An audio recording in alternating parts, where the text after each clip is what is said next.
دینداری کی اللہ توفیق عطا فرمائے۔ تو بہت بڑے جاگیردار تھے حضرت سلطان باہو رحمت اللہ علیہ کے والد۔ بی بی شیبہ کہتی ہے نمازی بنانا تھا خاوند کو۔ کس کو؟ کس نے؟ بولے، کس نے نمازی بنانا ہے؟ اور بیوی کو کس نے بنانا ہے؟ پکی گل نے۔ آج میں ایک دوست کو کہہ رہا تھا بچے وہ کام نہیں کرتے جو آپ کہتے ہیں، اور میں نے جمعے میں بھی کہا تھا بچے وہ کرتے ہیں جو ہمارا عمل دیکھ کے بچے چلتے ہیں، صرف بات پہ عمل نہیں کرتے۔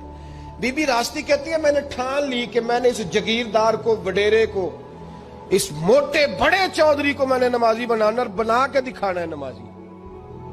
بی بی صاحبہ کہتی ہیں کہ وہ جس خاتون کی بھی باری ہوتی تھی، 4 بیویاں ہوتی تھیں، وہ اس کا حق ادا کرتے تو بعد میں اپنی خوابگاہ میں جا کے آرام کرتے۔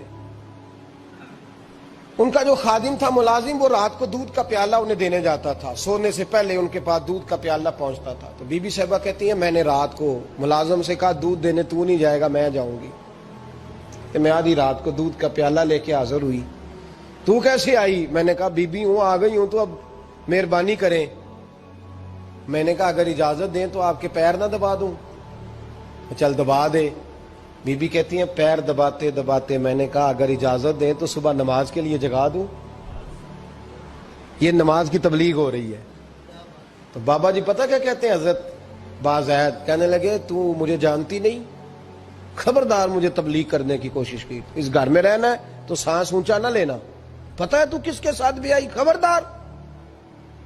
کہتے میں چپ کر کے آ گئی۔ اگلے دن پھر دودھ لے کے پہنچ گئی تو انہوں نے آنکھ کھول کے دیکھا میری طرف، پھر آ گئی ہے۔ میں نے کہا میرے خاوند ہیں، میرے سر کے تاج ہیں، پیر دبا دوں؟ کہ دبا دو۔ کہتے ہیں میں نے 10 منٹ پیر دبائے تو میں نے کہا اگر جان کی امان پاؤں تو فجر میں جگا دوں؟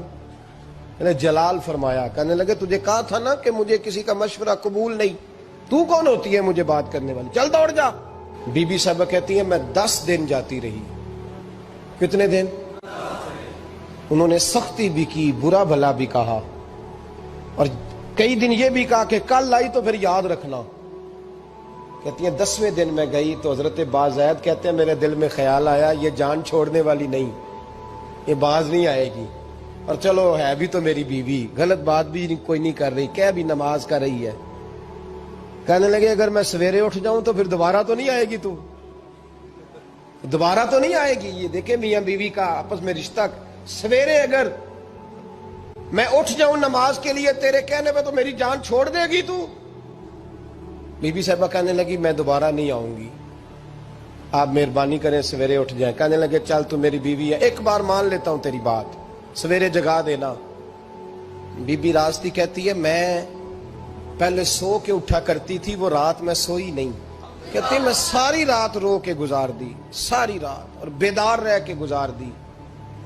سویرے فجر کے وقت پانی گرم کیا، بغل میں مصلی لیا، خامد کو بیدار کیا، وضو کرایا، اور کہتی ہیں جب وہ اللہ اکبر کہہ کے سنتوں کی نیت باندھی تو میرے اس طرح آنسو گرے جیسے سیلاب آتا ہے اور دریا کا بند ٹوٹتا ہے، اور میں نے رو کے کہا مولا میرے اختیار میں یہیں تک تھا، میں مصلی پہ کھڑا کر سکتی ہوں، میں دل تو نہیں نہ بدل سکتی، وہ تیرے قبضے میں ہے، مقلب القلوب ہے، فضل کر اس کا دل بدل دے۔ فرماتی ہیں میں روتی رہی، 2 رکعتیں پڑھ کے میری طرف دیکھا تو فرضوں کی نیت باندھ لی، اور 2 فرض پڑھ کے پھر میری طرف دیکھا، کہنے لگے خبردار سویرے جگانے آئی تو؟ میں نے کہا جی نہیں جگاتی۔ میری طرف دیکھ کے کہنے لگے تو نہیں جگائے گی آج کے بعد میں تجھے نماز کے لیے جگایا کروں گا، میں تجھے جگاؤں گا۔ آپ فرمانے لگی وہ نمازی بن گئے، میں پہلے ہی نمازی تھی۔ جب ان 2 نمازیوں کا ملاپ ہوا تو اللہ نے سلطان باہو جیسا بیٹا عطا فرمایا، سلطان باہو جیسا بیٹا عطا فرمایا۔ میرے بھائی میاں بیوی ایک دوسرے کو دیندار بنائیں گے، ایک دوسرے کو نمازی بنائیں گے، وہ ایک دوسرے پہ، اور کس طرح